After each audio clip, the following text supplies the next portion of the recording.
How to enable autospace on Android phone. Hello guys, in today's video I'm gonna show you how to enable autospace on Android phone. First, then open your keyboard and now just click these 3 points here, and then you will find this one, settings. Click on it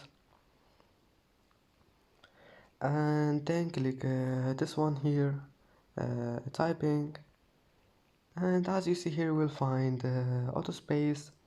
You will find it like that. All you need to do, just click on it, and that's it. As you see, autospace have been enabled. Now just go back, it will be saved. And that's how to enable autospace on Android phone. And that's it for today's video. If you like this video, don't forget like and don't forget subscribe, and thank you for watching this video until the end, and see you in the next video.